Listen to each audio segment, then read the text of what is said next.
মাদ্রাসা প্রাঙ্গণে আমি একজন হিন্দুর ছেলে হয়ে আজকের মাদ্রাসায় পতাকা উত্তোলন করে আমি হিন্দু মুসলমান ভাই ভাই এই পশ্চিম বাংলায় একত্রতায় 200 বছর ধরে যেভাবে মুসলিম রাজত্বের শাসনে হিন্দু রাজত্বের শাসনে যে সম্প্রীতি বজায় রেখে আমরা চলেছি, এই ভ্রাতৃত্ব বজায় রেখে আমরা চলতে চাই।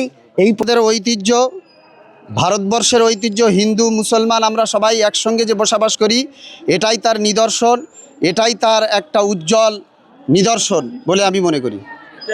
থেকে আমাদের এই প্রতিষ্ঠান যে আজকের 1957 সাল থেকে স্থাপিত, সেখানে নাম দারুল উলুম সিদ্দিকিয়া পারগাতি। এটা পারগাতির ঐতিহ্যবাহী একটা দিনী খিদমতগার। আজকের এই মাদ্রাসা থেকে অগণিত মানুষ তারা তাদের জীবনের বাঁচার রাস্তা পেয়েছে। আগামীতে আপনাদের সকলের সহযোগিতা চাই এই ঐতিহ্যবাহী প্রতিষ্ঠানকে টিকিয়ে রাখা এবং এর বহুমুখী খিদমতকে যেন আল্লাহ তাআলা কবুল করে। বলতে চাই যে হিন্দু মুসলমান ঐক্য ভিত্তিতে স্বাধীনতা, আজকের ভারতবর্ষ 80তম স্বাধীনতার সংগ্রামী স্বাধীনতা দিবস পালন করা হলো।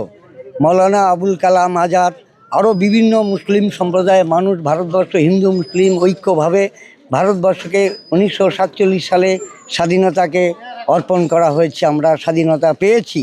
সেই স্বাধীনতাকে আজকের আমরা সম্মানের সহিতে মাদ্রাসা প্রাঙ্গণে আমি একজন হিন্দুর ছেলে হয়ে আজকের মাদ্রাসায় পতাকা উত্তোলন করে আমি সম্মান জানাই ভারতবর্ষ স্বাধীনতা বিপ্লবী যারা সমস্ত প্রাণদান করেছে এই ভারতবর্ষকে, তাদের জানাই আমি সালাম জানিয়ে আজকের বক্তব্য না।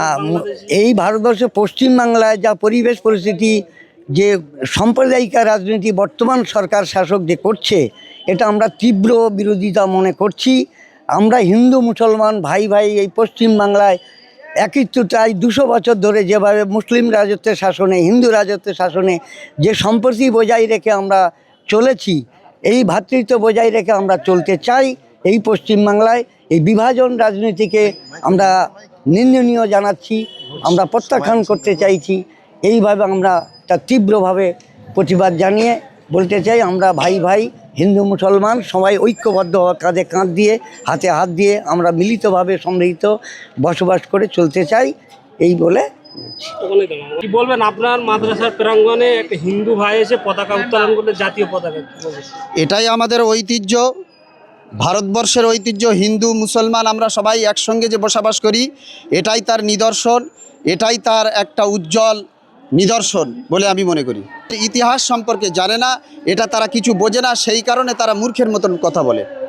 মসজিদের প্রাঙ্গণে আপনারা যে পতাকা উত্তোলন, এটা কি প্রথম না এর আগেও হতো? এর আগে যেখান থেকে আমাদের এই প্রতিষ্ঠান যে আজকের 1957 সাল থেকে স্থাপিত, সেখান থেকেই চলে আসছে যে সগৌরবের সঙ্গে যে এই স্বাধীনতা পতাকা উত্তোলন। ভারতবর্ষের ইন্ডিয়া গেটে সেটা লেখা আছে পরিষ্কার, 95,000 মুসলমানদের নাম সেখানে খোদাই করা আছে। আজকের দিল্লি থেকে নিয়ে পাকিস্তানের পেশোয়ার পর্যন্ত সেখানে ওলামাদেরকে ফাঁসির দড়িতে ফাঁসানো হয়েছিল। আজকের 55,000 ওলামা এবং হাজার হাজার মুসলমান তাদেরকে শহীদ করা হয়েছে।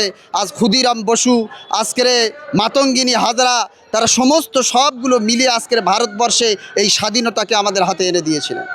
আজকের আমাদের এই মাদ্রাসার নাম দারুল উলুম সিদ্দিকিয়া পারগাতি। এটা পারগাতির ঐতিহ্যবাহী একটা দিনী খিদমতগার।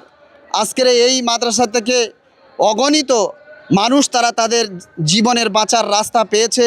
আগামীতে আপনাদের সকলের সহযোগিতা চাই এই ঐতিহ্যবাহী প্রতিষ্ঠানকে টিকিয়ে রাখা এবং এর বহুমুখী খিদমতকে যেন আল্লাহ তাআলা কবুল করে।